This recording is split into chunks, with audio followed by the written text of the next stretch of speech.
Welcome everybody to our June assessment and accountability directors meeting. We're glad to have you with us. We're small in numbers in person today, but I think our count online is pretty standard, especially for a June meeting where probably many people have vacation scheduled. Just a reminder on our learning intentions, we hope to increase your capacity as assessment directors and the role that you play in leading effective use of assessment.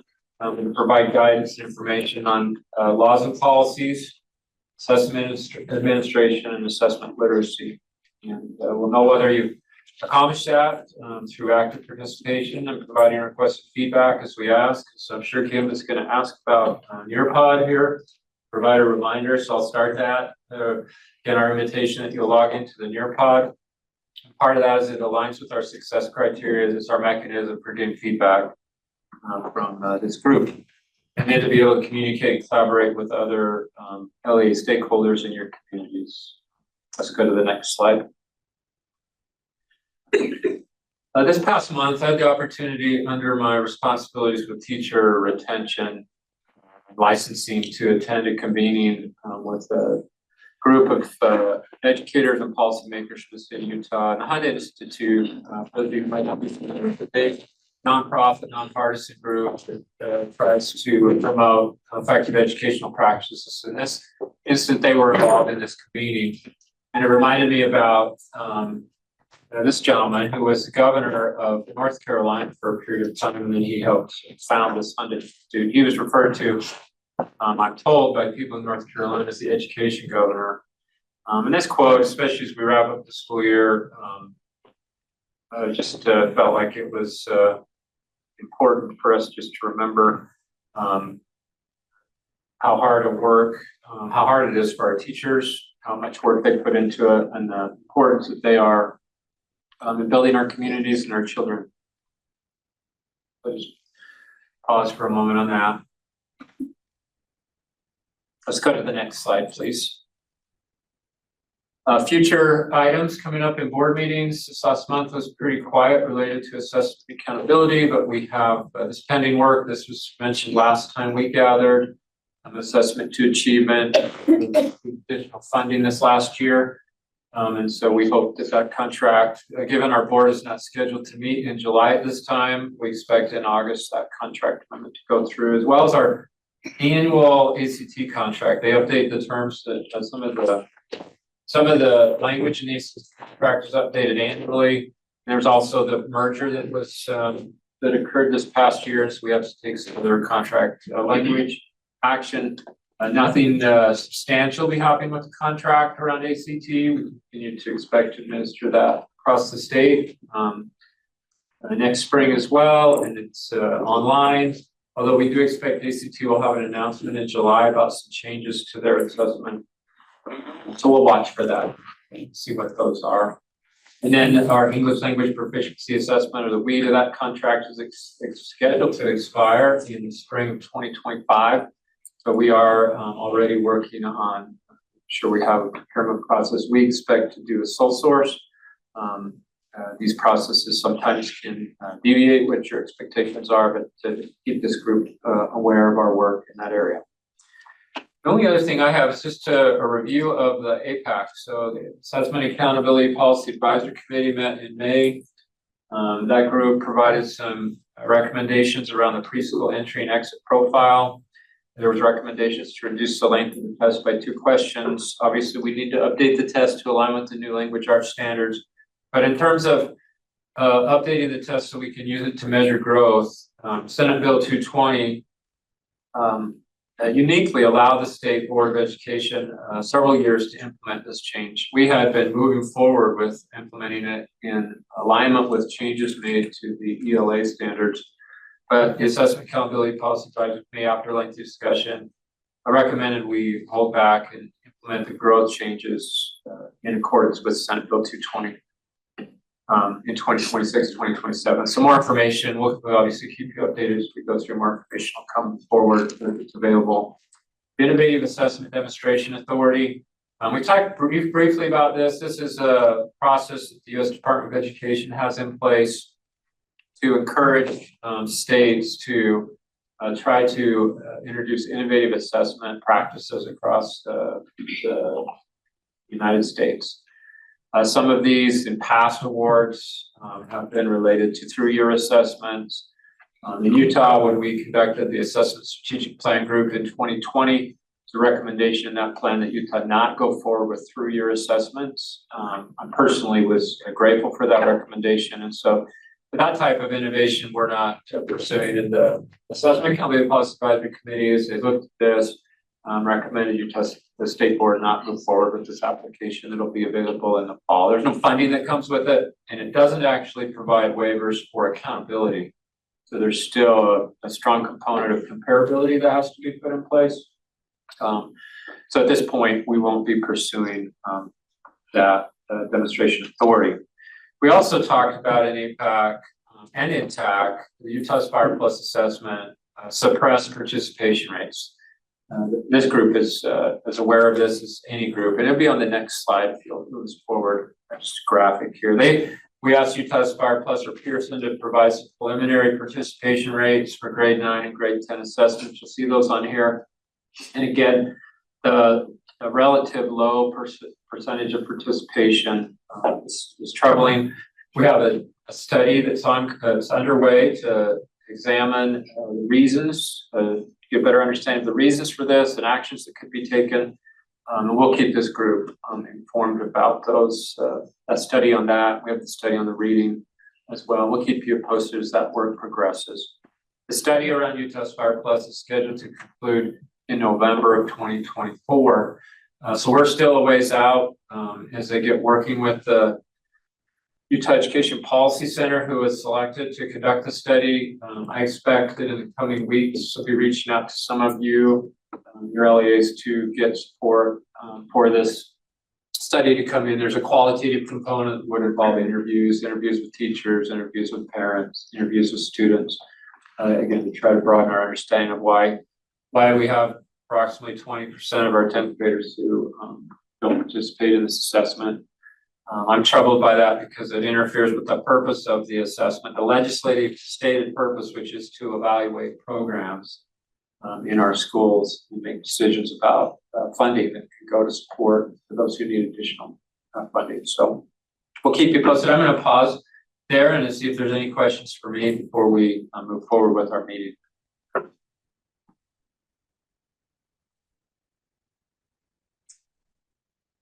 Okay. Let's go on.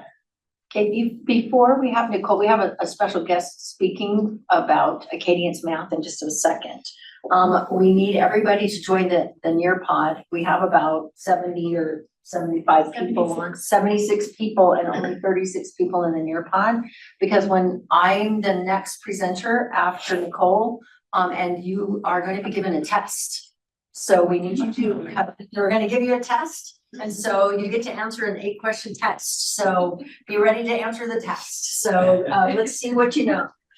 We're putting everybody on the spot today. That's our goal. All right. So without further ado, Nicole, are you ready? Hillary. Sorry, I said Nicole. That's that came from. Yes. I'm Hillary Myers, and I'm the Voyager Sopris Learning account manager for Utah. And I appreciate you guys letting me crash your meeting just for a couple minutes. The big picture of what I want to share with you guys is that many of your campuses opt to add on math assessments for 4th through 6th grade to pick up and continue the spectrum of assessments for your Acadience screening. And that has been constant for all the years that you've had the K through 3 math. But since everybody is moved over into ALO for this coming fall, we anticipate that many more of the campuses are going to be adding this component just as a consistency and programming so that they can get the benefits of that as well. So with that said, the campuses do reach out to me and my colleague who we both help with Utah. And we wanted you guys to understand as the assessment directors just a few things, and then basically the information that we're going to be sharing with the campuses. So just to kind of read along here, we would like you guys to know and share with your school decision makers that when they select licenses for math 4 through 6, they ideally will select the same option as the LEA picked for grades K through 3.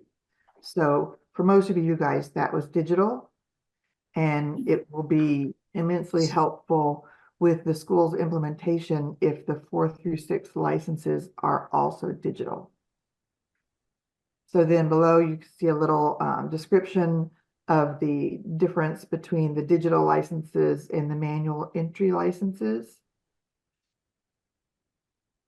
I have a lot of detail about each of these, and I'm happy to share this with folks after this meeting, but I certainly didn't want to intrude and, give you guys a ton more information than you're interested in. So obviously everybody can reach out to me after, and I can share whatever information you would like. But we do have a few options that are available specifically for Utah LEAs to help purchase the math 4 through 6. So those are listed here. We've got print and digital bundles, which is just like it sounds. There's a lot of math that needs to be printed, so that is a resource and a time-consuming task. So we bundled those together. There's also going to be a digital license subscription in these chunks of 50, 100, 500, 1,000, 3,000, 5, and 10,000. So campuses could piece together to get as close to their 4 through 6 math numbers. And then the third option is a 2-year digital license. And all of those are options specifically for Utah and amount to less than the list price.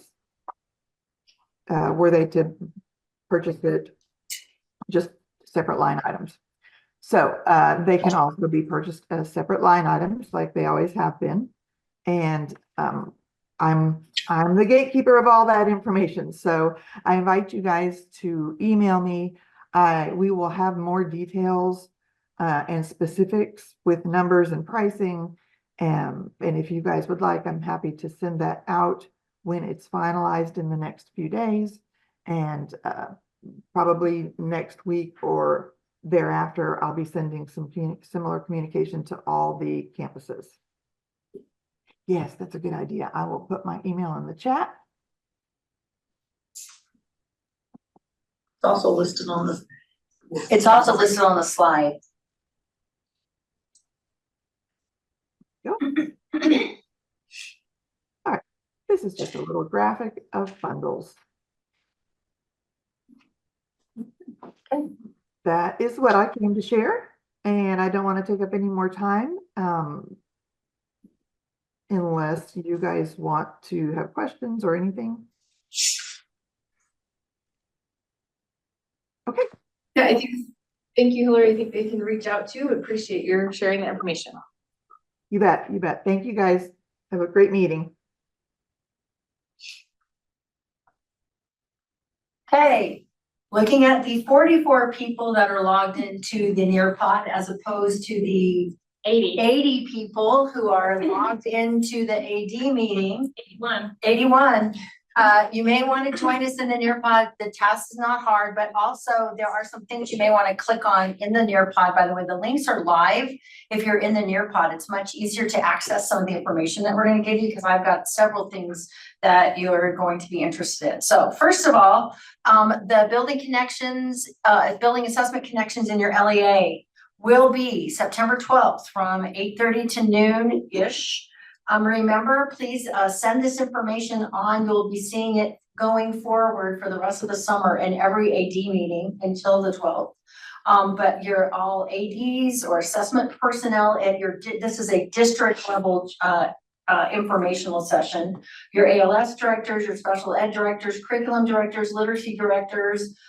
This will be an in-person at your location training so that you guys can get together in a room in your LEA and actually work through some of the information that we're gonna be talking about.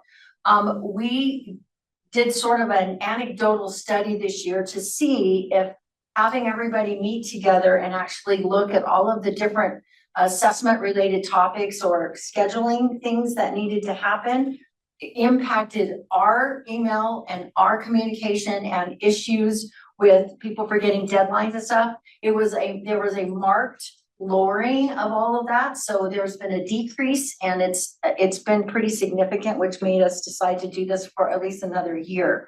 Now, there are some LEAs, speaking to Van and Jordan, that sometimes have, because they're large enough, they cannot all meet in one room. If that is your situation and it is impossible for you to be all together, you need to send me an email, because we are going to try to do a specified breakout room for you in the Zoom. So like, if you remember, those of you who were last year, we were frantically trying to put everybody in the same breakout rooms. We will allow you to reserve a breakout room and we'll tell you which one that is. But only if it's absolutely impossible to do that, because honestly, this is really designed for you to actually make eye contact with the people you work with. Go down the hall and find them and drag them in, because it was pretty good. So we had really good feedback on it last year. So from now on, we already just picked the date with everyone's input back in February, I think it was February or March. And now this is going forward, you will see this, but please forward this on to the people in your building and set that aside. All of the standard test administration and testing ethics information has been updated. We had to wait for the board to approve some changes to R277404 this year. And the standard test administration policy before we could post it. That's why it's a little delayed, because it had to go through the board, then it has to go through public comment. Anyway, they're all updated. So the standard test administration testing ethics policy is posted. R277404 is updated to reflect this as well. The testing ethics training, which we're going to look at in just a minute, has also been extensively revised this year. It's much different than it has been in the past. We're going to talk about that in just a second. And also the 2024-2025 test administration signature form has also been updated. It's really important that the people who are signing that form know that they give those to their school building administrators. They don't send that to me. This year, for the first time, I started getting I kept getting tons of them. And so we've changed it. I made sure my email's at the bottom. There's so a few changes that we made. Now the standard test administrating testing ethics training, I'm going to come back to this slide because I'm actually going to swoop through it really quickly with you. But before we do that, I want to test you. We're going to talk a little bit about the assurance plan that is part of the change in R277404. And then I'm going to give you a little bit of a test on the some testing ethics questions that we get that I would like you to be able to see if you can answer it. Now, here's the good news. Instead of having to submit your extensive testing plan that you've had to do every single year on September 15th, where you have to sit down and send us, fill out a giant survey that had all the dates of all your PD, when you're administering every single statewide test in the state and all of that.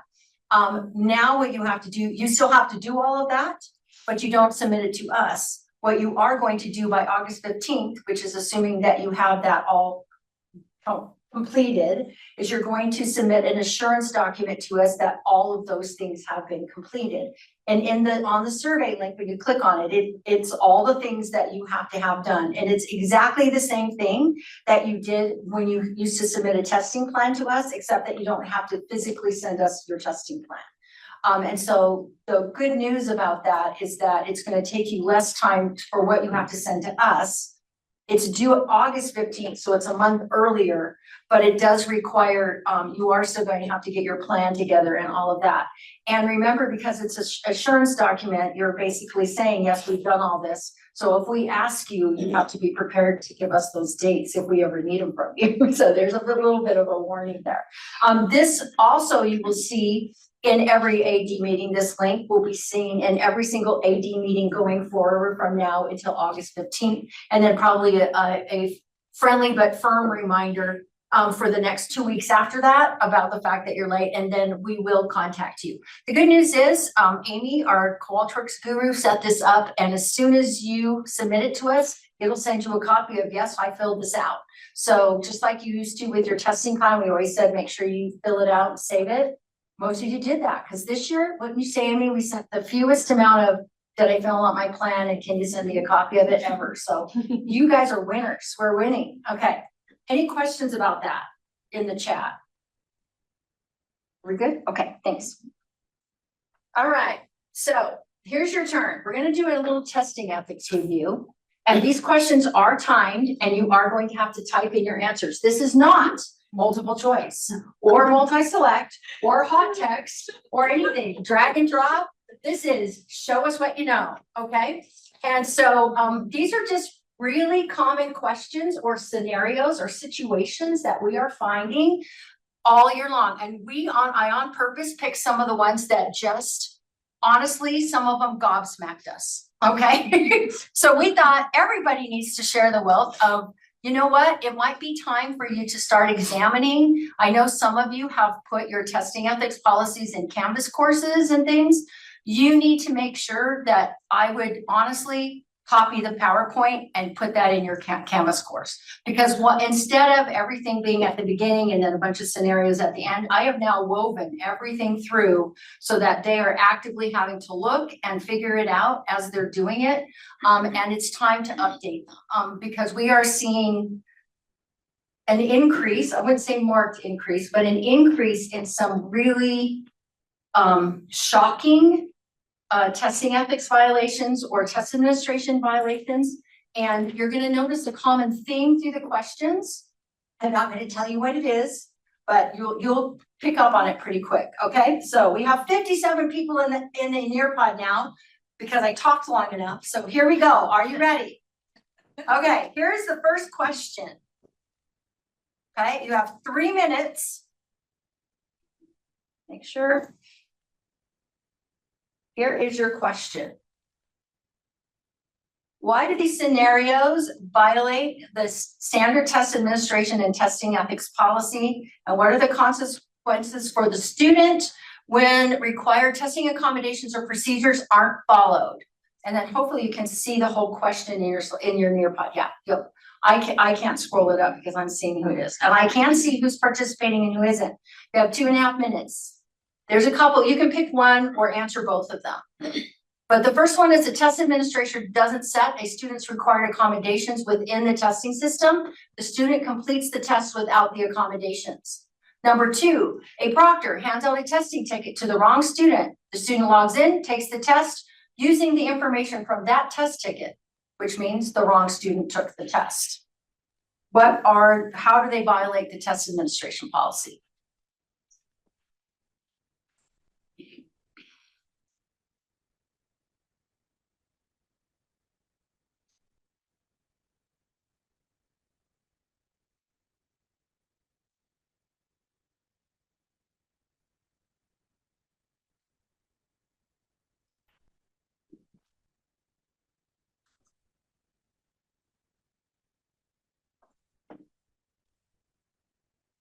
Got one answer.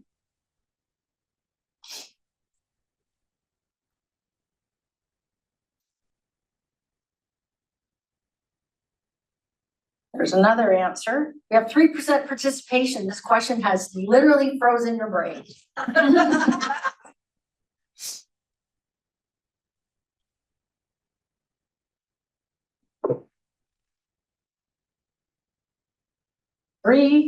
We're at 10%. We have 1 minute left. You can do it.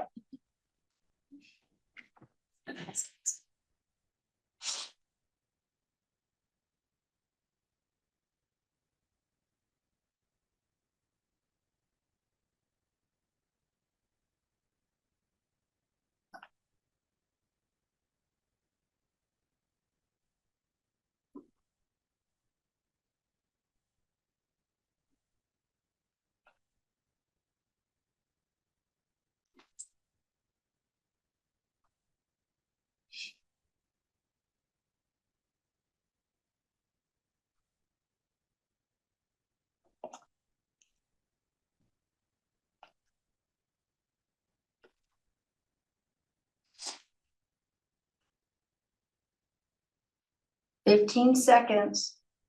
Ooh, 42%. You have to say, Kim, these aren't as exciting as some of the ones that you're starting with I something. started with one that was really big. I'm trying to, this is one I thought everybody could answer, so I honestly picked it on purpose, so. All right, so I can share the answers, but I don't want to hold up everything. So I will tell you that first of all, you are violating a student's faith and IDA if you give a test without their approved accommodations. And if that happens, you have to not only reach out, you have to notify the parents, you have to notify your IEP team. The student may have to take the test over if the parents want. So there's a consequence for the student, for the adults not following the rules. Same thing with the proctor, if the student takes a test under the wrong name. Now, fortunately, for sure with RISE, our vendor is able sometimes to merge the test under the correct SSID. But the problem is if the other student goes to take the test under their SSID, it's going to say, you've already taken this test. And it creates all kinds of complications that everyone has to start looking. So again, the student experience is lessened by the mistakes that the adults are making. So it's really important about this. Now, somebody said the students have seen all the items and they shouldn't be allowed to retest. The problem is that's not, they are still entitled. So you can say they've already seen it, but they are allowed to retest. You cannot invalidate the tests because if you invalidate them, they can't take it again. So that's something that you have to there's a reason why there's a reset, not an invalidation. And with Utah Aspire Plus, you have to do all of this with the help desk. You don't do that with CA, with RISE. Elise and I can help do a lot of this stuff to help you get that through the appeal process. We have requested a new appeal enhancement with the Adams system with Utah Aspire Plus, but it's not in place yet. So just so you're aware. Now, remember, Brandon, as well, that even if they've seen all the items, this is, if it's a RISE, it's a computer adaptive test. They haven't seen all the items. It depends on the ability of the student and all of that. So that is one, okay? The student that took the test can't retake it, but we can fix it. Although they might be able to retake it because, again, whose error was this? Really, it's the proctor in the room and of course students who sometimes click past the instructions, but that's a really important thing to think about, which is why whenever we get this question, these two questions this year were the two most commonly asked questions to Elise, myself, and Jessica the whole year. There are that many students who are taking tests without the right accommodations or are being given the wrong tests because people aren't paying attention and making sure that the students, when they log in, have the right, that they're actually seeing their name, okay? So that's one of the reasons that question's there, okay? So, all right. I can give you the results. I'll look at the results in a minute. Okay, so. So Kim, I'll just jump in that. The nice thing about those errors is those are ones that training should be able to really reduce or mitigate the frequency and the numbers. Absolutely. Just, incorporating those ideas into your training for your test administrator. Okay, here's your next question. You only have a minute 30. Do schools need to follow the same standardized testing procedures for makeup sessions? Why or why not? There was a question online. Are we only talking about RISE? We're talking about Plus or all tests in general? It's all tests. It's actually all tests where there are for accommodations. Everyone is entitled to their accommodations. So yeah, good question.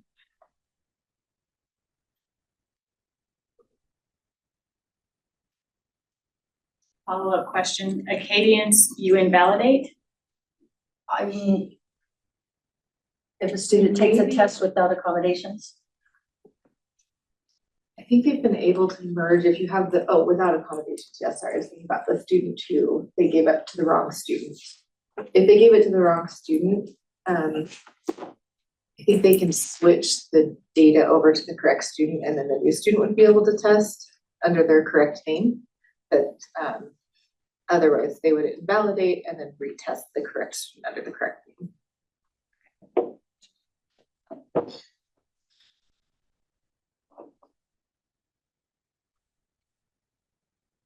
Awesome. Everybody got this absolutely right. And everyone answered correctly when they said yes, because it's a standardized test.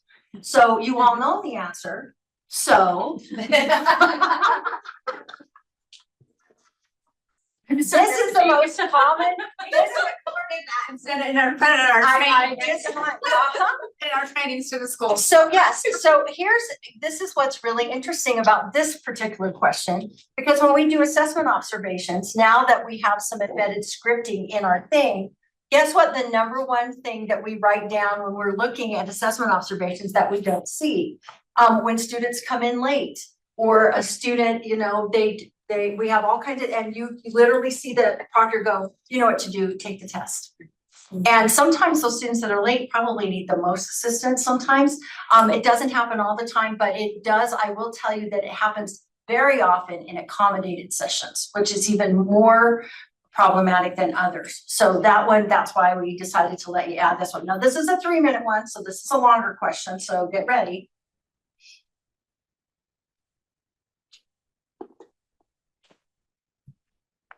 Okay, what are these scenarios? The teacher gives extra credit to students who use their scratch paper during statewide tests. And a school requires students to complete what they call justifications about how they've responded to every item on a statewide assessment. The teachers have to collect the scratch paper, review the justifications, and provide grades for students based on how the students complete their responses. And this is an actual thing that did happen, is happening. So how do these violate the standard test administration policy?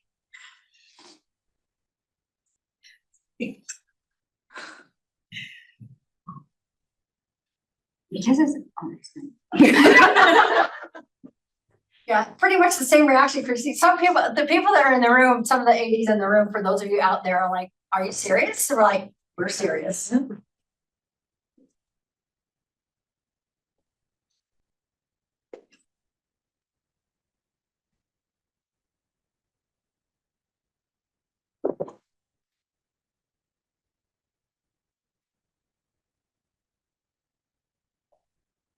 Now, by the way, all of these scenarios are also in the new updated testing ethics, standard test administration testing ethics PowerPoint training.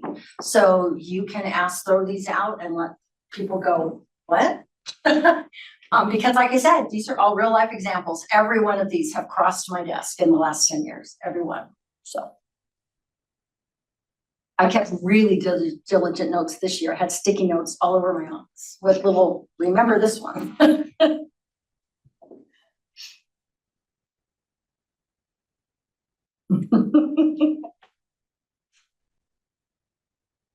I like Carolyn's response in all capital letters, no, no, no. And then other things.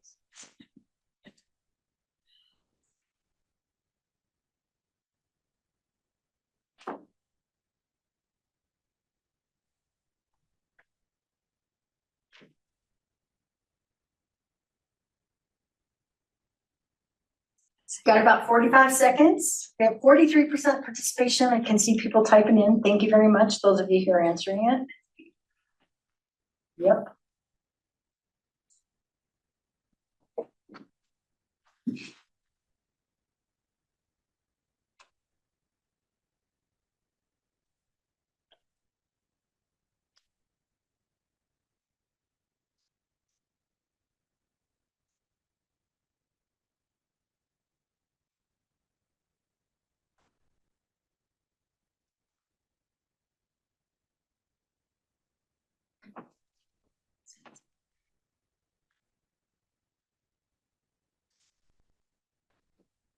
Okay, now for number one, some people said, oh no, number one's fine. It is not. You cannot give extra credit to students for completing scratch paper during a statewide assessment. That extra credit basically is a non-academic reward. And not only that, one of the things that a lot of people are not aware of is that just because there is also embedded notes and places that students can take, use scratch paper during their assessments, in particularly like in CA, in RISE tests, there is a whole notes section where students can actually type and use that as scratch paper. That is where, for those of you who have gotten alert paper, 99.9% of our alert papers come from kids typing stuff in the notes section of their test. So if a proctor's paying attention and they're giving quote extra credit for using scratch paper, they have to do that by watching what a student's typing in the notes section, which now of course is they're paying way too close attention to the test. And also, like several of you commented, you're giving incentives to take the test because, hey, you've done what you're supposed to do. And if it doesn't say in the script that you can get extra credit for completing your scratch paper, it is not a standardized procedure and you can't do it. Another thing about that with the justification, it's the second one especially is particularly egregious because having to look, it's literally a loophole to what every single question on the test is. And you can do the same thing with scratch paper. So that's one of the reasons why we have, we used to have 3 slides in the testing ethics policy about scratch paper because we keep getting so many questions about it. So now there's 2, but basically the thing to remember is that scratch paper is just used as a support for the student. Every student needs to be given a blank piece of paper or a graph paper. It can't have coordinate lines on it. It can't be teacher created.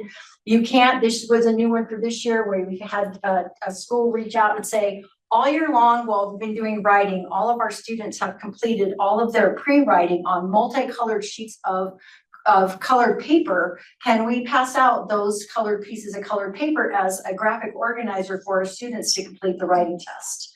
No. I get asked every year, why can't they use whiteboards? Why can't they use all the different things? And the reason is it's a standardized test. Every student needs to have access. If everybody in the whole state gave everybody whiteboards and it was approved by our testing vendors, then we could use whiteboards. Otherwise, that's the reason it's scratch paper. So that's one of the most important things to think about. But the extra credit for participation and all of that is not allowed. So as well as the whole idea of having kids have to answer additional or respond differently to the test questions. Think how long it takes students to have to justify why they answered a question wrong as well as what they answered it correctly. So that would be that one. Okay. All right. This is only 1:30. Okay.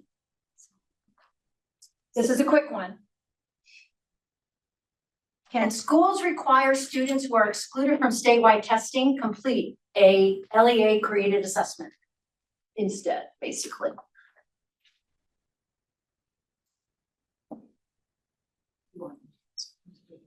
Yes, What's the no? there's a chat, it just says so. Yeah, graph paper is allowed. I said absolutely. The graph paper cannot have coordinate lines on it. So some commercially, you know, it just has to be Just the grid. just the grid. That's That's just the grid. And that's specified, by the way, in the TAM, in the testing administration manuals, as well as the testing ethics policy, so.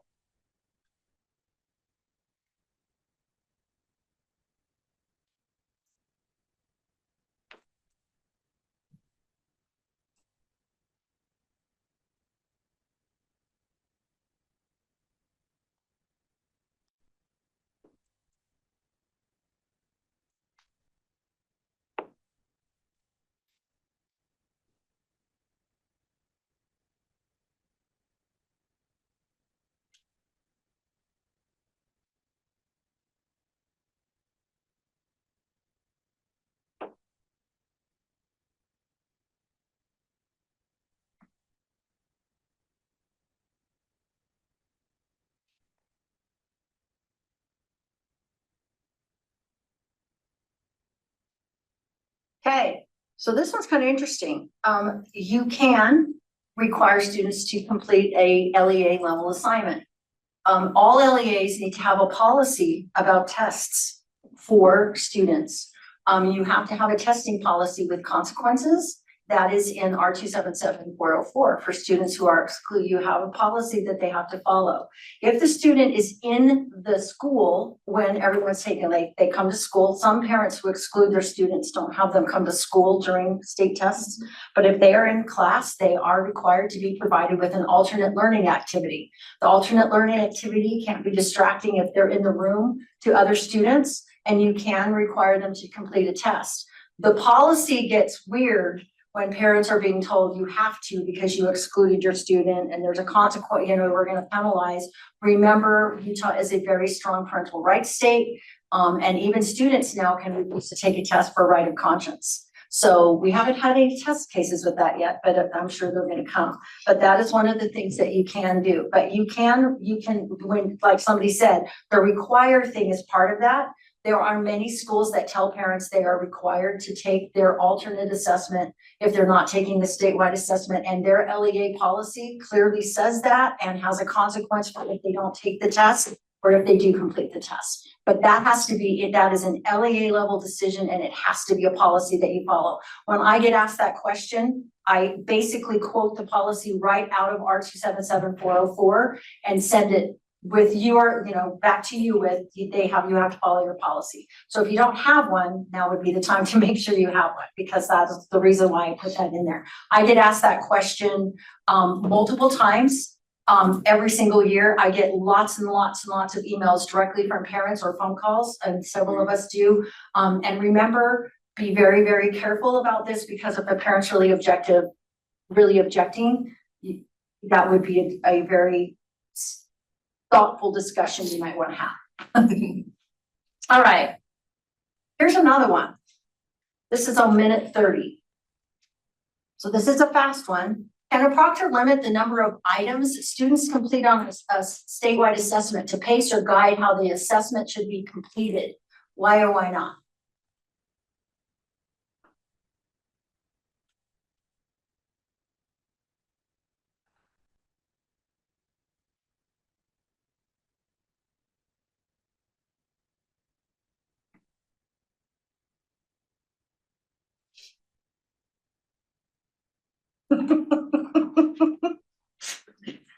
One of the agents said no because I asked you this. And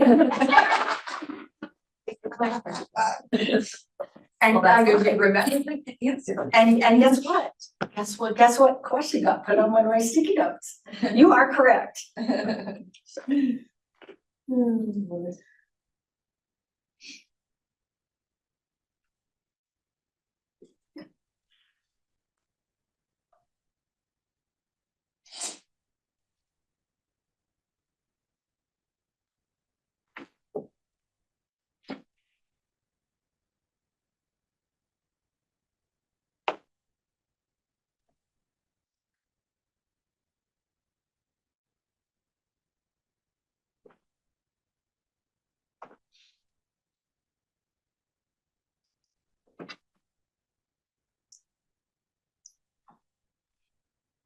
Excellent. So the answer, of course, is no.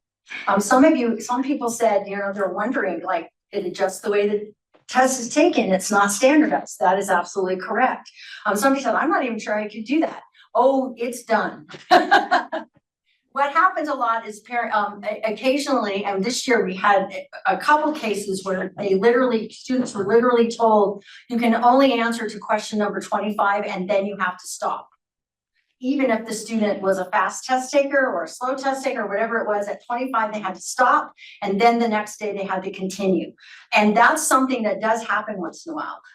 It happens most often, I hate to say, with math tests, where teachers will say, having to answer X amount of questions is pretty rough, and they'll do it before they start the test. And so you may want to, when you get to this point, you may want to just go ahead and stop today.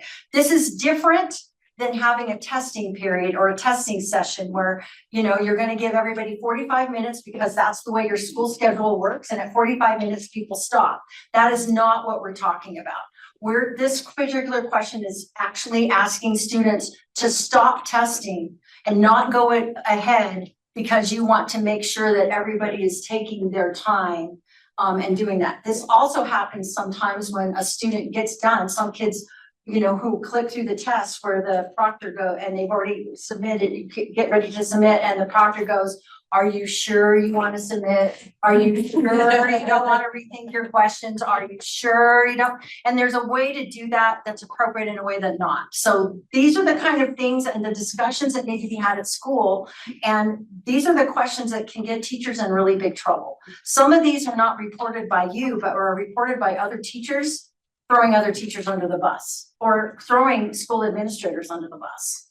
you know, so that's why you see these. And so that's one of the reasons why that one was a particular answer. So and you're absolutely right. Students are allowed to set their own pace. They're allowed to answer on an untimed test. Now for Utah Aspire Plus, this is particularly for a RISE test because RISE is untimed. For Utah Aspire Plus, they answer the questions and they have and it's done. Same with ACT. But with RISE, this is where this comes up the most often, okay? All right, this is a 3-minute test. All right. Why do these scenarios violate the standard testing and ethics policy? School is a party for students who scored at or above the assessment's proficiency level. Only students who earn these scores are invited to participate. And number 2, in a school-wide assembly, a school wants to award students with achievements certificates who have raised their proficiency on statewide assessments.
The timer isn't working on this particular one, so I'm going to go ahead and tell you.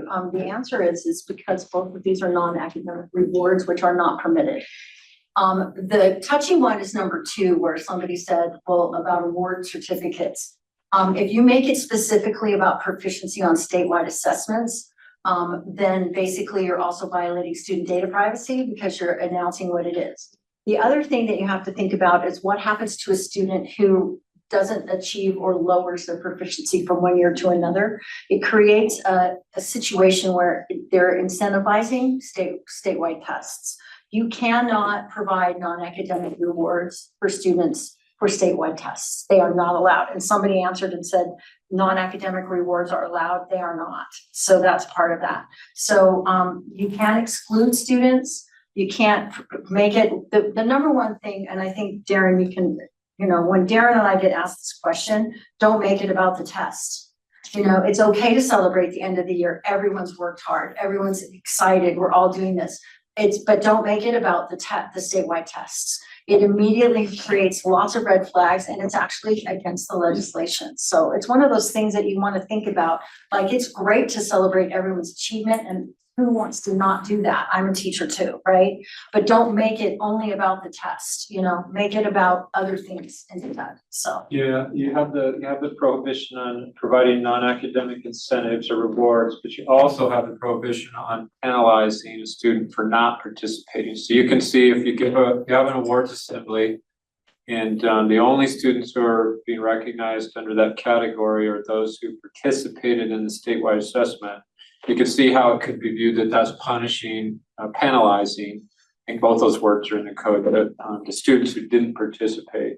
So that's where you get into some challenges with the requirements, and also you can get into some conflicts with the parents in your community, or some of the parents in your community. And those parents are very vocal and do contact us all the time. So, All right, I think this is my last one. I think there's some, I lost track, but this is a fast one. It's a minute 30. And this surprised us this year. We got asked this question a lot when we were out doing assessment observations. And can teachers use statewide assessment scores as an academic incentive to improve a student's grade? Yes or no?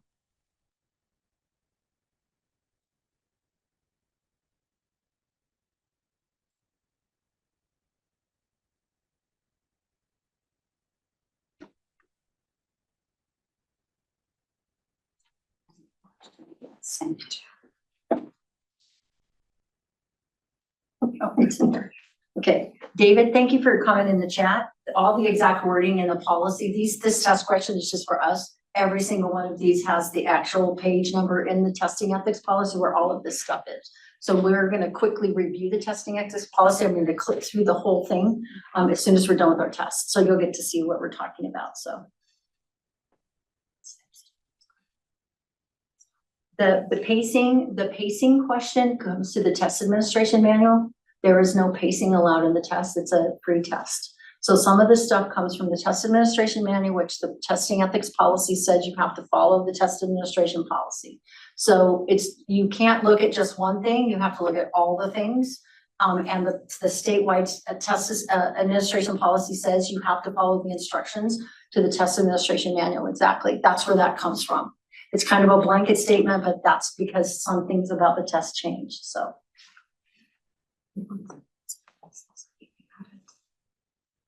Yeah, the exact wording to the answer is added in there. Okay, so the answer is yes, they can. Some people said no, but you can. You can improve it, you can't decrease it. So you can use a way to do that. What we recommend is that you decide the policy as a school, how you're going to decide how those grade, if you're going to use the scores, how are you going to do it? But it is allowed that you can do that. And that's one of the things it used to not be allowed, but they changed the legislation, I think in 2019, if I'm remembering correctly. We only had a couple years where they couldn't. And then of course, then the legislators listened and they put that back in, and it's in state law even that they can. Yeah, you'll find the language under what's called the Utah Standards Assessment, aka RISE, in that code. You'll find it under the high school assessment, aka Utah Aspire Plus, in that code, and even the ACT post-secondary readiness test in the state code. It puts that forbidden to allow it to be an academic incentive, or basically could use it for demonstration of competency. So Kim, can I ask you a question here on this? So we have our students that opt out, right? Or have the parental exclusion on that. And this is where I think there gets to be a little bit of heat out there about parents. Well, my kids aren't taking that test and they don't have an opportunity to do that. So a lot of schools like, well, do we have to give them an opportunity on a different format? And To raise their grade. so that's always a discussion, and there's always heat from the community and from parents about that if they decide to have their child not do that. And that's not fair that my child doesn't have an opportunity to raise their grade as well. That would be something that you probably want to put in your LEA assessment policy. Yeah. That's I don't why know there whether are there's- people who are provided things, and most of the schools, whenever somebody asks me that, I say, then you may want to, Yeah, you're and gonna have to that's- come up with because basically by doing that, you're still incentivizing the students to take the statewide test. So the parents are actually right about that. Like if everybody gets a chance to raise their grade by taking the statewide test, that's an incentive, right? But if you provide them with some other way that they can do a similar To thing, demonstrate their then competency. to demonstrate competency, then it's an equal playing field and there's nothing, but that's something I would definitely put in your LEA assessment policy. And that's a great way to do that, okay? I'm sure that there's a way to express that too. All right, I'm gonna go back a couple slides because I want to show you, I've had a couple, sorry for clicking back, I know that makes people nauseous. I want to show you really quickly the actual, wrong. Guess it would help if I clicked on the right link. There's my training. Oh, did it again. Sorry, guys, I'm looking at the links and not the. Okay, This is the new policy, and some people, I'm wondering if I can get it to share. I'm the projector though, so Oh, what do I that's need to right. click on? Click on the testing ethics training. You have a related question in the chat. that Okay, just came in. go ahead. It says, if students bridge out of the WIDA access, are we allowed to recognize them during a school-wide assembly? That is not a test that's on the statewide testing ethics policy. The WIDA test is not considered, quote, a statewide test because it's a civil rights situation. You also want to think about student data privacy. You know, think about this for a second. Does the student want to be recognized because they've now earned, English language proficiency? Or is it just because it makes everybody feel good? You know what I mean?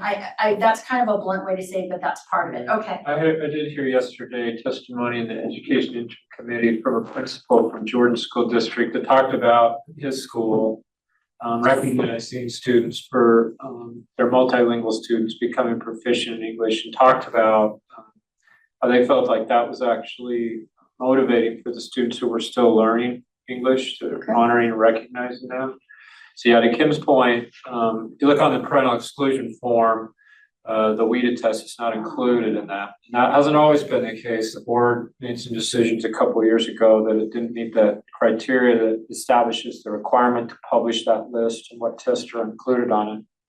And so you've got a little more flexibility when it comes to penalizing and rewarding or incentivizing than you do on the ones that are clearly designated as statewide assessments. But remember, we all work in an environment where we're sensitive to parents' concerns as best that we can be, as our partnership with them in providing education service to their children. But I was intrigued by the testimony. I heard just yesterday again up at the Education Interim Committee about this particular school. They were testifying because of the legislature wanted to know, are there more students learning English interstate, and is it related to immigration or migration or illegal immigration? And that principal did a wonderful job of talking about not only the fact they have quite a few more students that they're providing language supports for, but the value and quality that those students bring to their communities, in addition to the extra resources that are needed to support people who are learning English in the environment. Can you click on the slide?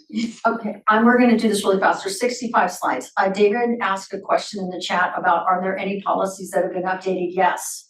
R277 has been updated with the assurance document, as well as the 2 proctor rule is in there as well. So the school, the testing is part of it. Go ahead and just click. Basically keep clicking. What I wanted to show you is that all the links are live, and all of these requirements that are listed live in the links lead you to the legislation or the rules that everyone needs to be familiar with that cover that. We do not link to the test administration manuals in the testing ethics policy because it depends on what test you're looking at. But every single educator, proctor, anybody who is going to be administering any statewide assessment, that includes CTE exams, Acadience, KEEP, all of those. We don't administer KEEP now anymore, but anyway, everyone has to complete testing ethics training before they administer the tests. So sometimes you're doing this multiple times through the year. So that's one reason why we post a training, so that you can have teachers use this if you need to. Okay, click on the next slide. Basically, we ask people to know who you are, because you are actually responsible for answering most of the assessment questions and helping with those policies in your LEA. So this used to be toward the end. We've now said, who is it? Find out who it is. If you're doing this in a Canvas course or doing something, identify yourself or say, these are the people that you need to contact. Next slide. The statewide assessments, I went through and talked a little bit about the fact that you have to follow all the policies. Next slide. That I actually listed them, what they all are, so that everyone's aware of what the statewide assessments actually are. You'll notice WIDA isn't one of those tests, okay? The CTE tests are on there as well, okay? Next slide. And then we talk about the purposes, so that they actually go to Utah code for what the purposes of the administration of statewide assessments are. Somebody asked a question, when Darren addressed that, but it actually says, when you start looking at code, exactly why each test is given. And then also, because this is part of this code, how are you using this data to measure and improve student learning in your school? Because that is one of the main purposes of some of the statewide tests. We use that data, which is actually student results, to do that. Next slide. Then this just goes through, and a lot of these are based on questions like standardized tests. If they are not provided to every student who completed, it's not allowed unless it's on an IEP plan, okay? The things about when you're gonna review it, here are the things that you really need to pay attention to. Some of these are new, some of these aren't. Next slide. I ask people, there's a thing about sending out a mass communication telling everybody to opt out.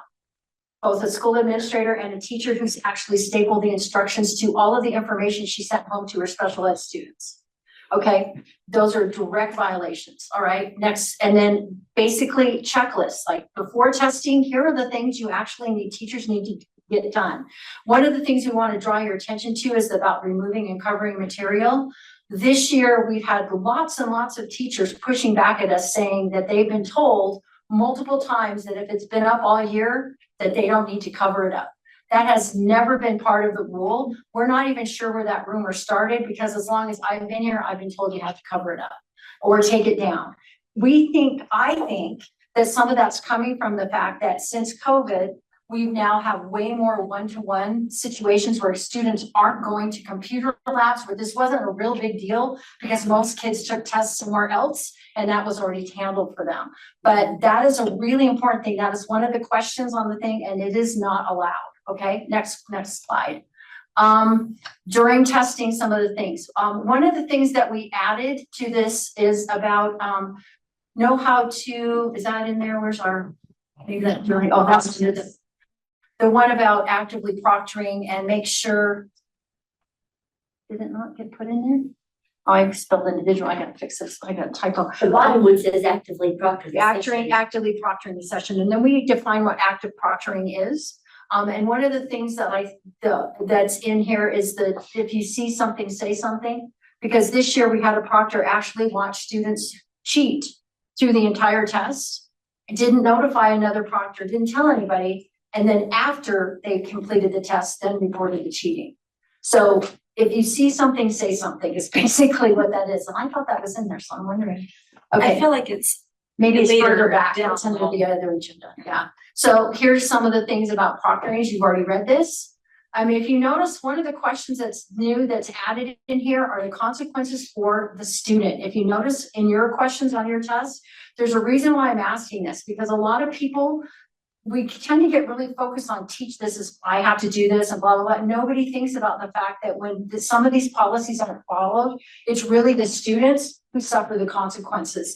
And now obviously teachers can be reprimanded and go through, lose licenses and all that. But at the immediate bottom level, it's the little bodies and little people in our rooms that are getting a problem. Next slide. Active proctoring, this is exactly what it is. Oh, I think that's where it is, walking around the room, providing support. I thought that's where I put it. Oh, that's weird. Okay, keep going.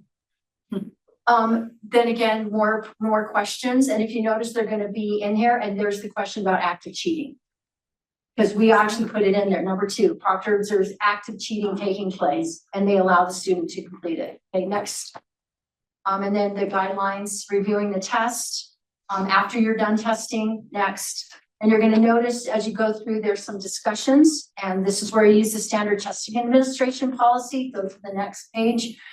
Before testing, all the things you have to do, and on page 3, that's where you're gonna find the language. Now, I did not copy it word for word out of here because this is a training.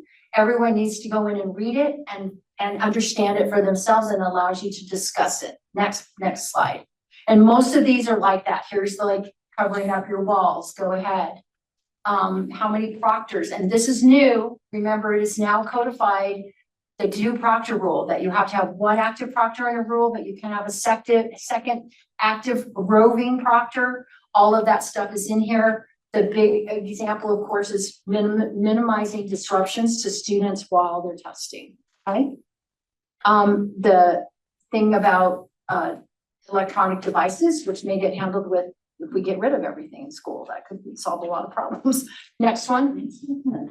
Headphones, the thing about headphones, and wired headphones have to be provided at every testing station for every student. They don't need to request them. They can use their own wired headphones. They cannot use earbuds or, Bluetooth activated. Kim, I have a question on that. Sure. Because with technology and how it's advancing and the Bluetooth aspect of headphones, which is more advanced technology, right? People are wanting to have those in their classrooms. But that's what they want to purchase besides. So I guess what just can't, what's our, I guess, trajectory with that? Because it's not gonna change because it opens the secure browser, it opens the secure browser. so that will never. That will never well, change. Never until. Never We until have any some kind of magical other- kind of thing. Right. And the reason is there's another side to this that you need to make teachers aware of. If you guys ever get reports about kids getting kicked out of tests all the time, like only one kid in this class keeps getting kicked out of tests. We found that kids have Bluetooth headphones they keep in their pockets and they move them and it will kick a kid out of a test. If Yeah. students have their phones on and there are Bluetooth headphones in the classroom, sometimes it activates and you can't tell. That's why the rule is turn them off. Like cell phones should not just be moved, they have to be off. And now, of course, for health and safety, those cell phones should be monitored at the proctor desk, not by the student. The student, an IEP that allows the student to have that because they're monitoring blood sugar or whatever. Those, we really recommend that the proctor keeps those cell phones at their desk. Because obviously they're the responsible adult in the room too. If they start to see an issue, then, whatever. Okay, so that's part of it. Next. Anyway, it goes through all of the things about the scratch paper, keep going. There's 2 slides about green graphic organizers, next slide. And then again, with the application. And basically it goes through this whole thing. I'm not gonna go through the whole thing, but it is much different. Here's another new one that came up this year. Our pre-programmed calculators allowed during the math and or science tests. We have a math teacher who has been reported now, who pre-programmed all their math calculators that their students were using on the test with all of the stuff they needed to know. So it is now, again, it was already a violation because they, providing an unauthorized resource, which is word for word and unethical practices in the thing. We have now spelled it out in the calculator policy that's been updated, both in RISE and Utah Aspire Plus in our new calculator manual. So it literally says, do that. And remember that there are embedded calculators in both of Utah Aspire Plus and in RISE. So, that's, some of it comes from special ed questions, okay? I don't think there's anything else that was really, go ahead and click, let me just see. The during testing, we've divided it up into what's happening, all of the things about devices, that's where the Bluetooth thing comes in. Listening to music, they cannot, and by the way, there's more studies that say music is distracting than it is because I had a teacher argue and send me a study that said that was really good for them. And so I sent her 7 that said not. So I just said, fine, okay, I'll show you why it's not. The verbatim thing, we were really happy now that we've got embedded scripting. That's been reduced remarkably because teachers literally have to read about 4 sentences, then the students have to listen. So that helps it a lot. Again, parents aren't allowed in the room, they're not allowed to proctor tests. And parents, we pretty much brought that, if they're actively related to the child, like your aunt shouldn't be proctoring your test. It says parents in the rule, but really, do you want that question? So go ahead. There's the pacing question. Excessively long time is another really common one, and we address that in there that, that they're allowed what you do. The clicking and answering questions. Go ahead. The snack and treat thing is absolutely allowed. And here's a thought that we started talking about last week in A to A about this, the snack thing. The only time, it was funny, I had a couple students say to me when we were out doing observations, the only time anybody asks me if I've had a good breakfast or wants to give me anything to eat in school is when I have to take a test. That kind of creates an interesting scenario, doesn't it? Like maybe we make it we're emphasizing it so much that it becomes like a thing. And so sometimes it can create maybe more anxiety in a school or around students and really the adults than you need to. So maybe provide snacks to them other times than when they're just taking a test. And remember, everybody gets a snack. If one person gets it, they all get it. And remember, follow your electronic device policies about sticky snacks and disruptions. It's better to snack before or after, not in the middle, okay? Thing about the room.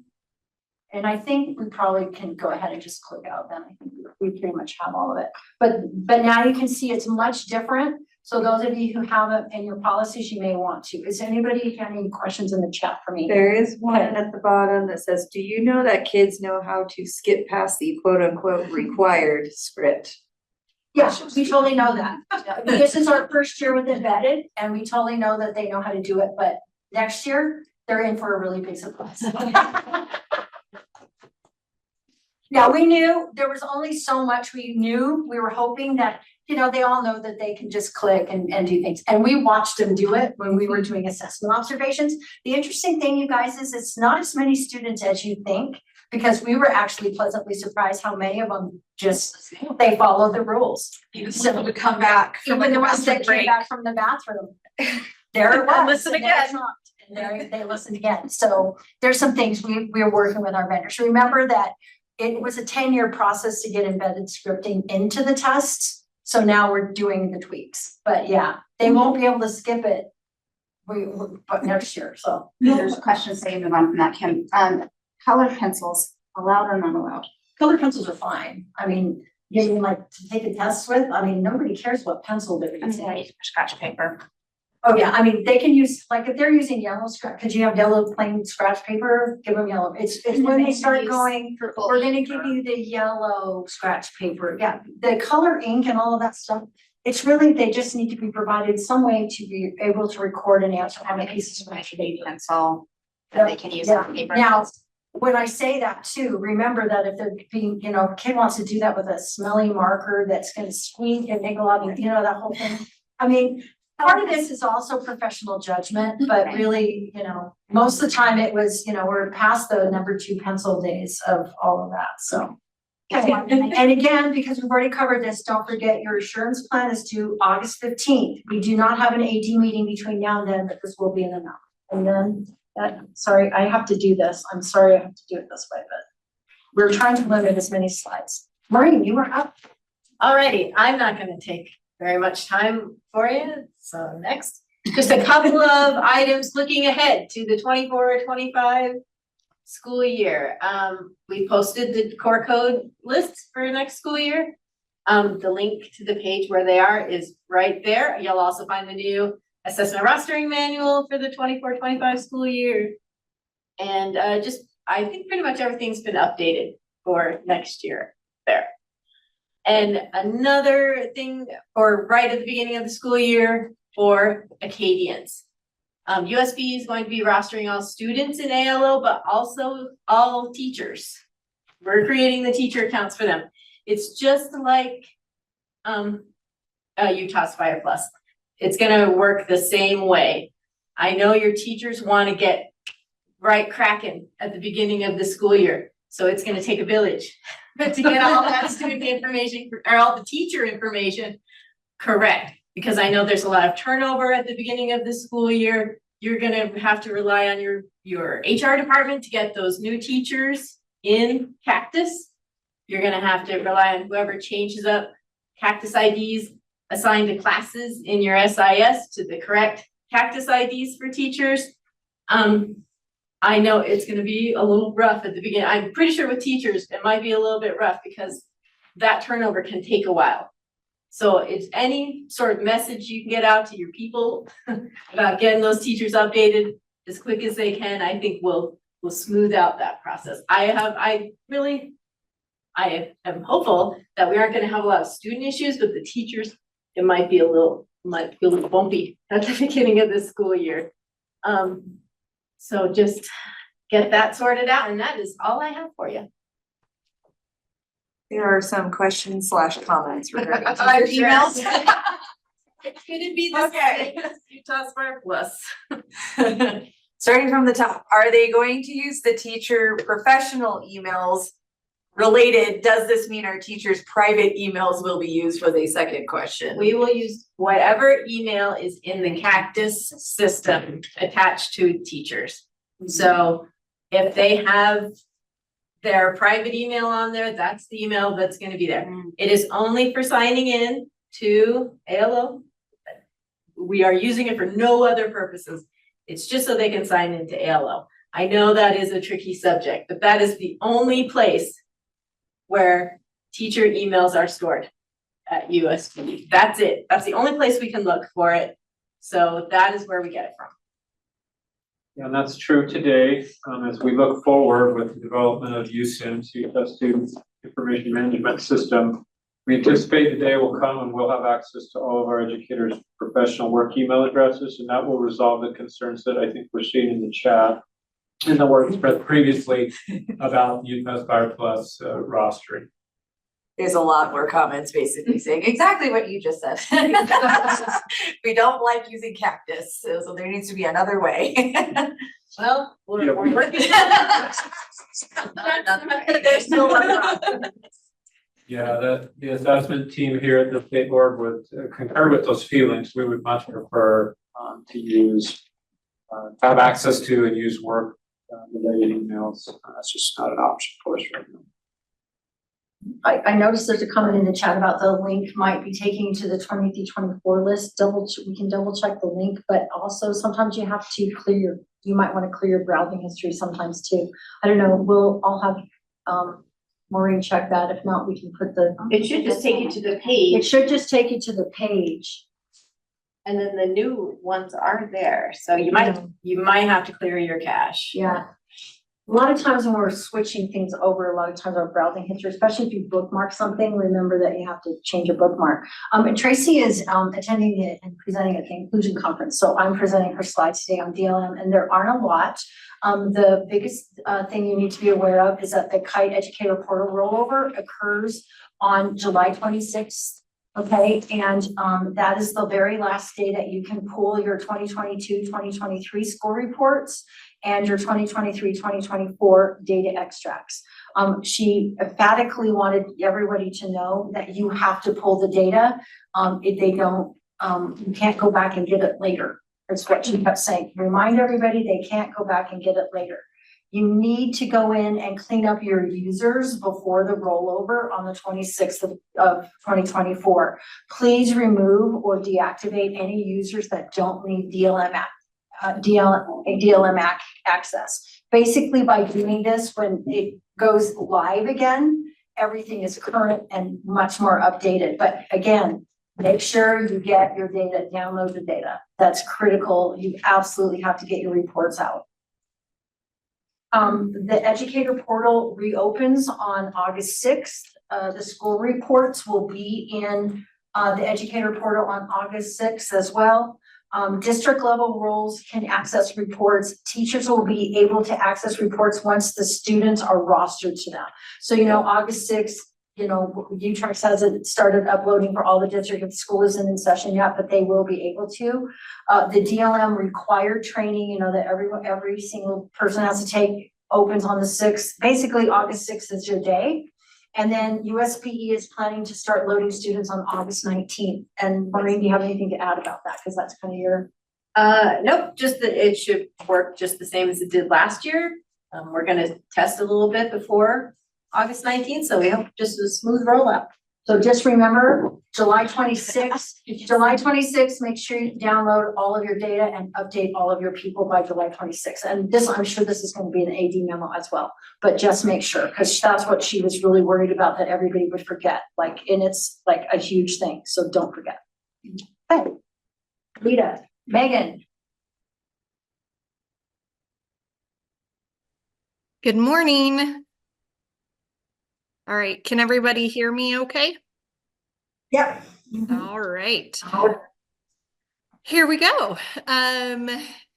Access reminders. Access testing is done.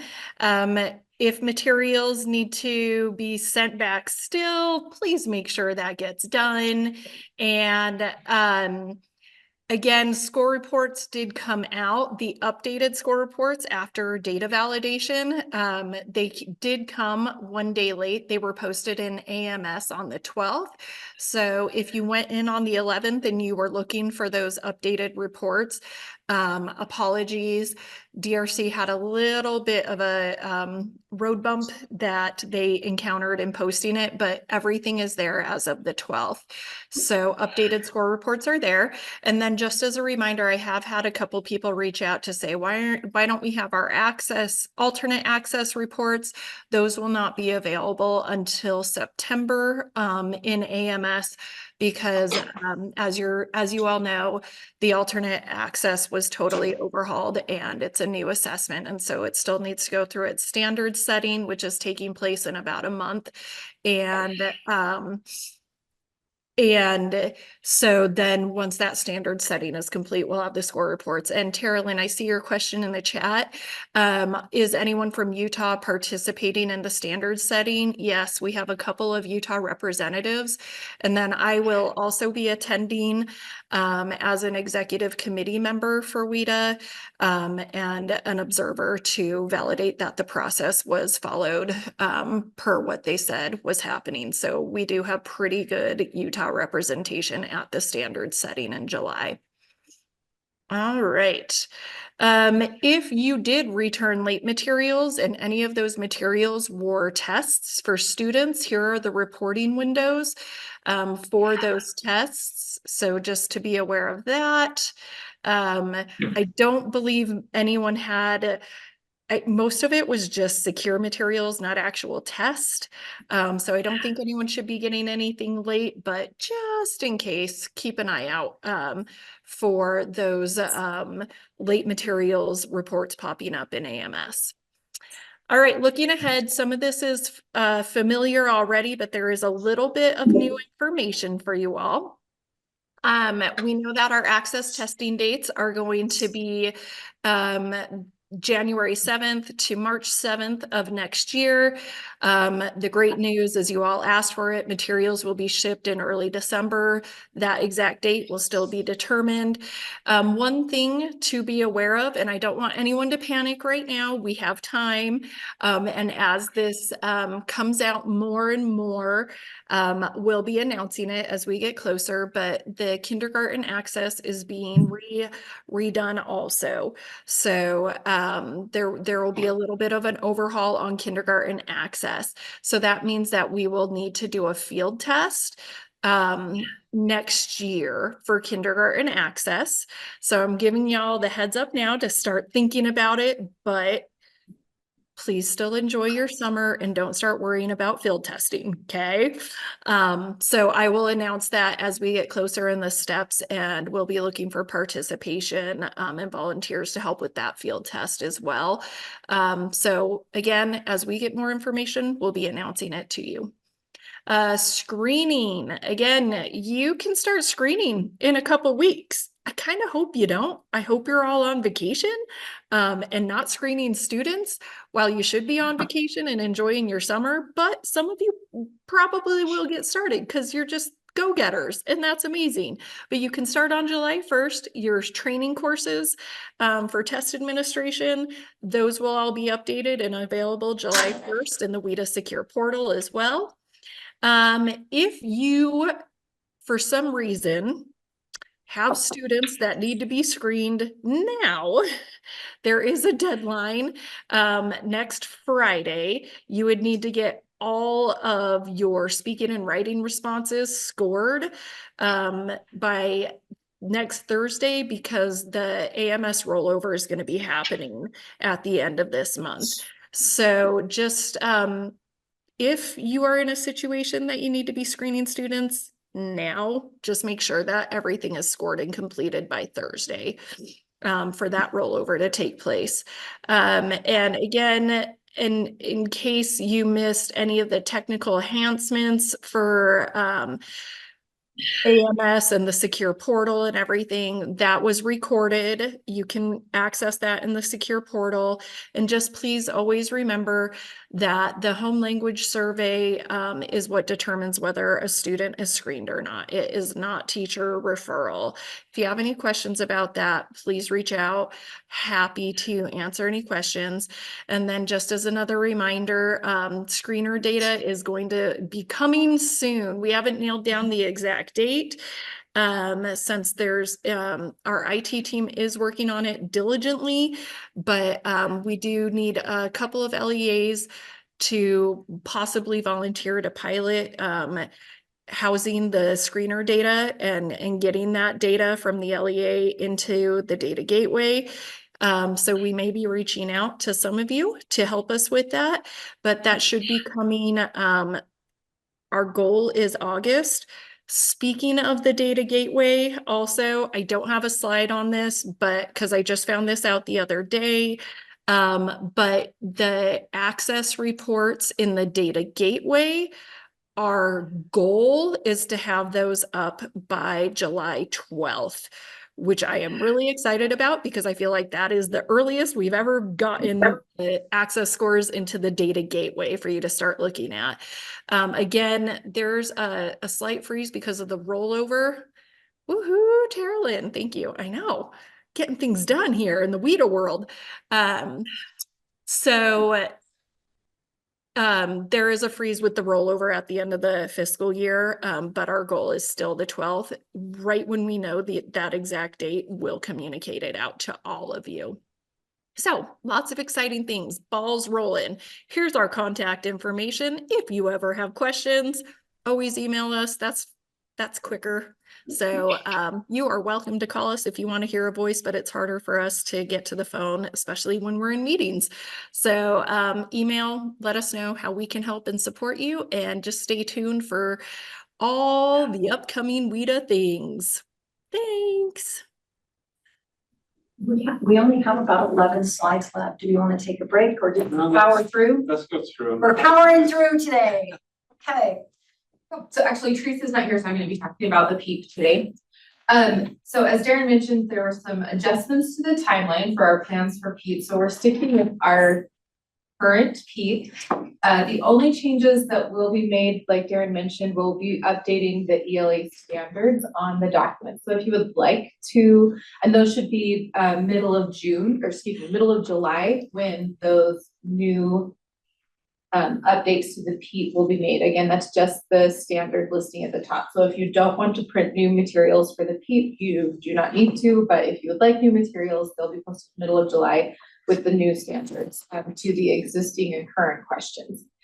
So with that, you'll see there's been updates to the PEEP entry trainings. We had some other trainings planned, but because we're just administering the same assessment for PEEP, if you have new people that need to be trained on the PEEP entry, there's options for attending a Canvas course review in Canvas. And also I think there's the 2 trainings that will be live virtual trainings that you can apply for or register for on Midas. You can see those course numbers there.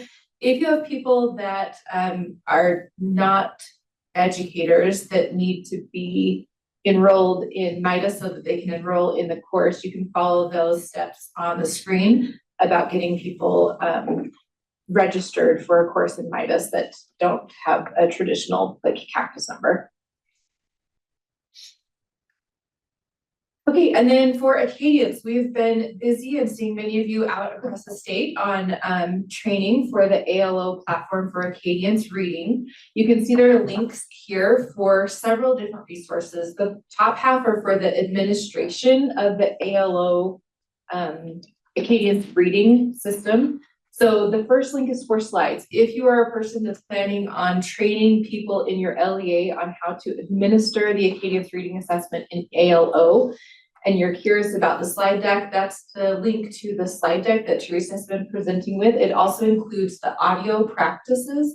So if you'd like people to be able to practice using that training site on ALO, you can use those slides. They include the audio links for those, each of the sub measures, the different sub measures in ALO Acadians reading.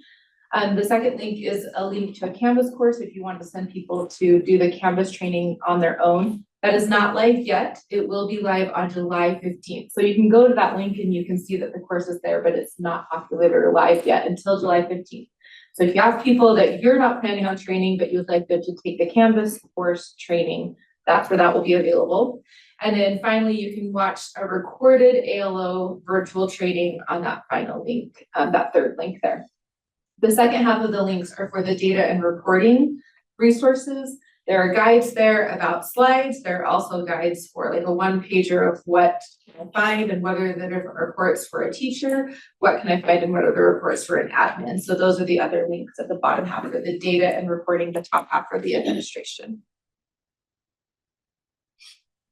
Okay, extremely important for those users who have been with Amplify MClass for however long.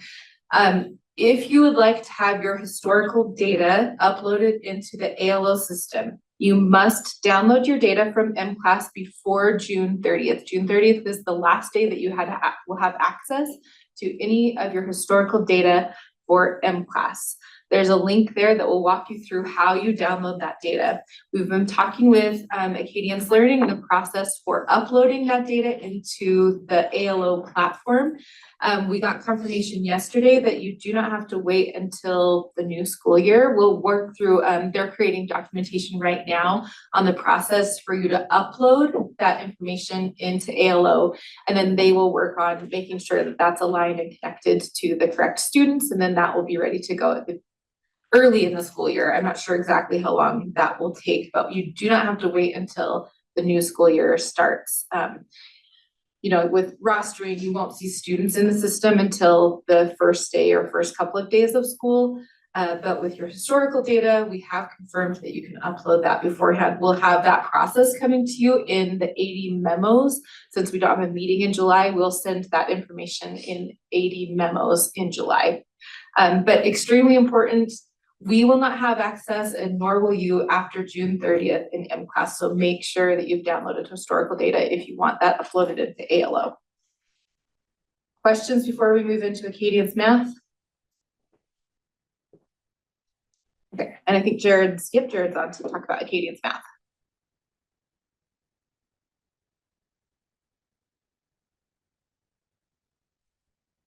I think you're on mute, Jared.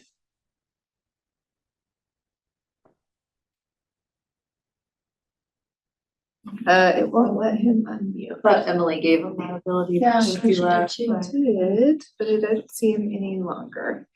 Where's Jared? We should be able to Please, let's see if I hosting. Jerry. Yes, but Jerry is Downstairs. listening. At one point, Jared did have access, but he does not anymore. I'm not a host either, so we'll have to change it. Yeah, let's see if we can resolve that. Let's move down the slides while we're working with Jared and potentially Jerry to get. Okay, okay, go ahead, please. All right, for UTIPs, it's not like a testing window that's super important, but this is its availability for you. We will have a training for UTIPs as we always do. This one is scheduled for August 22nd, 1 to 2:30. So if you are new to the assessment director position, go ahead and pencil that in. Or if you are leaving your current position, make sure you pass this along to your predecessor. That'd be great so that they can attend. As always, these are going to be recorded so that they can be referenced at any time, but it's nice to be able to attend even virtually so that you can have your more nuanced questions addressed if you have those needs. Okay, Jared said that. Just gonna let. Okay, so similarly, we'll go back to the Acadience Math resources. Since Jared can't quite unmute yet, he can respond in questions in the chat if people have questions. Similar to the Acadience reading slide, you have links to different resources for Acadience Math. The first link is for the K1 digital administration training slides for ALO. So similarly, if you've attended one of the ALO reading presentations, Jared also had Acadience or ALO Acadience Math presentations. That's the link to those training slides if you'd like to use those to train your people on ALO digital administration for K1. He also has a link to the Math Acadience Acadians Math, Padlet for all kinds of resources that are available on the Padlet. And then also the training website for you to go if you need to work on training over the summer, or if people want to practice. That training website is open. You don't have to have any logins to get to that. So if people want to practice training for either reading or math, they can click on that training website. And then similarly, the bottom half of the page are the resources for the data and reporting. Within ALO, there's the slide decks, there's links to the teachers or admin one-page guides about the reports that are available, and then a recording of the data and reporting training. And then one other reminder about Acadians Math historical data. So many of you have selected to move your Acadians Math over to ALO for this year. We've worked with Acadians Learning to make sure that your historical data that was or that is in ADM is transferred over to the ALO platform. It's a manual process. It's not something that they can do automatically. And so they'll be working on that in the next couple of weeks as they're bringing in new people into the ALO platform. They anticipate it would take about 2 to 4 weeks, but they have also confirmed with the Acadians Math historical data from ADM to ALO, they can work on that in the next few months. They don't have to wait until the beginning of the school year. So you may have your ADM, Acadians Math data transferred into ALO by the beginning of the school year when you start. But we'll let you know that process. But there's not anything that you need to do. That's something that Acadians Learning will be working on, transferring that historical math data.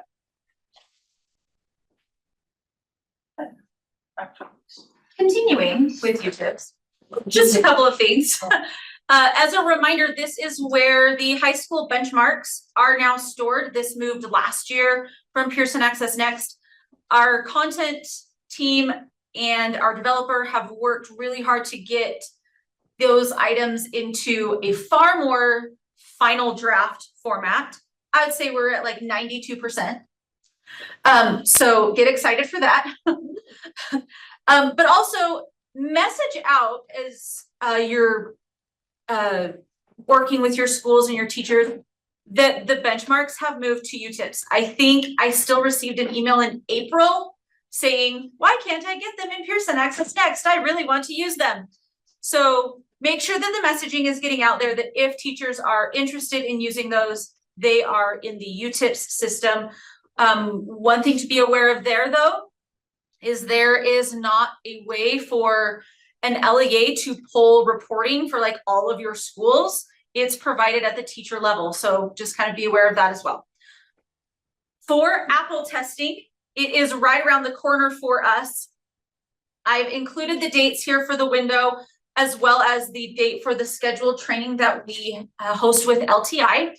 This is your firm but friendly reminder that when it comes to Apple testing, the rating appeals that a teacher can make still need to be done within the window. Discourage your teachers from waiting until the last week of the window to check their ratings to ensure that they feel as though they're accurate, because it can take up to 2 weeks for a rating review to occur because it requires some lengthy human scoring that comes into that, okay? The earlier you test, the more time you have to kind of iron out these little things. This is, I think, my 3rd year doing it, and I still will have teachers that reach out the very last week and say, I wasn't given enough time to submit my rating reviews. And I have to remind them that the window opened the middle of October.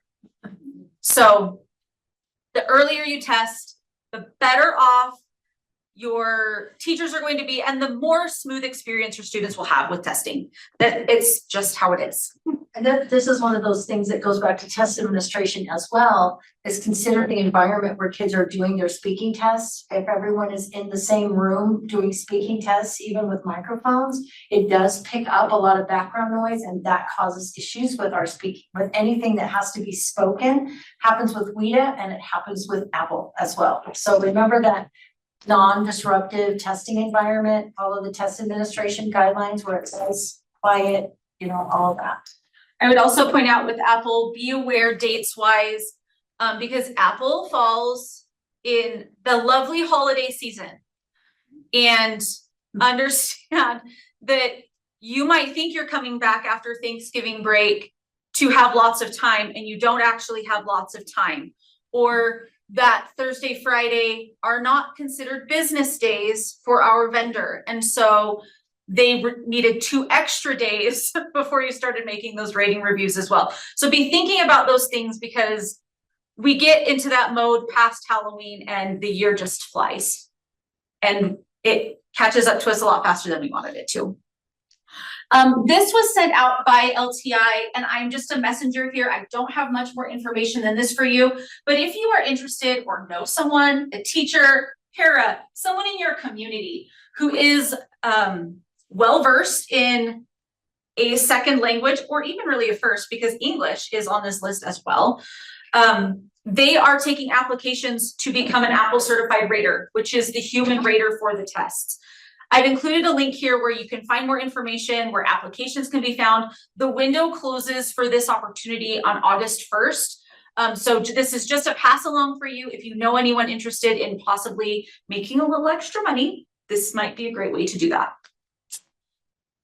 For RISE, the windows for our benchmarks, interims, and the summatives are here. They're also in the assessment director resource guide that's posted on our website. If you're not familiar with that document, I suggest you find it because it's great. The training for RISE benchmark and interim administration is going to be September 13th from 1 to 3. Again, register through Midas. You are welcome to share this with other interested parties, but know that when I host the trainings, I do it from an LEA user level. So if you're sharing this with a teacher or something like that, know that some of the information isn't going to be as applicable for them as it is for you, but we do get fairly granular as well in those as well. A note here with the benchmarks, know that ELA benchmarks are going to be delayed through sometime in October. Sid, is there anything extra you want to mention about the benchmarks? Yes, so the benchmarks will be updated to match what we will be assessing.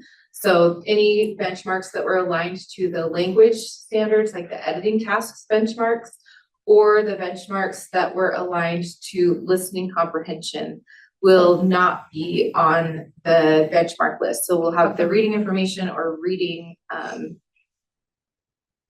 literature benchmarks available, as well as writing benchmarks. There will be no writing benchmarks available. We will be piloting new writing benchmarks in like probably January. So watch for more information for that.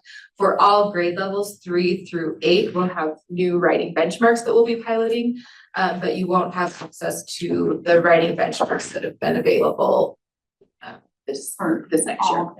For all grades, correct. We'll have new summative writing in 5th through 8th grade at the spring assessment, and then new benchmarks piloting in probably January for all grades 3 through 8.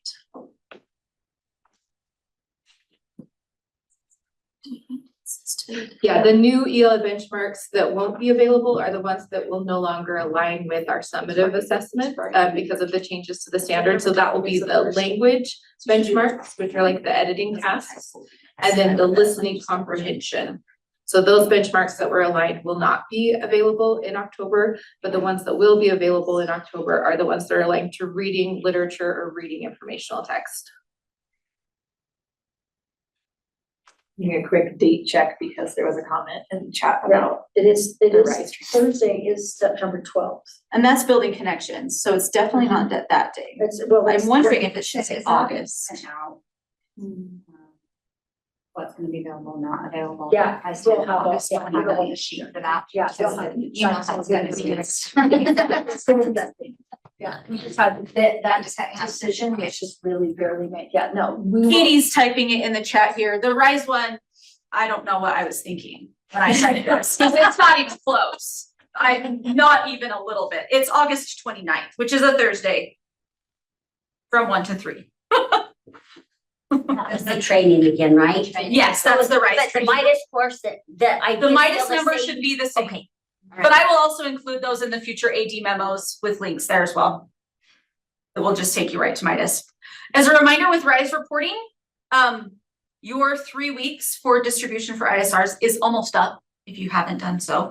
And then if you are going in at any time now, some of you have already discovered this and you are attempting to look at reporting, you are going to need to change your reporting time period to now the previous year as those things have been archived. So anything you're looking at, just kind of remember that that's something you're going to have to do now moving forward when you're accessing any data.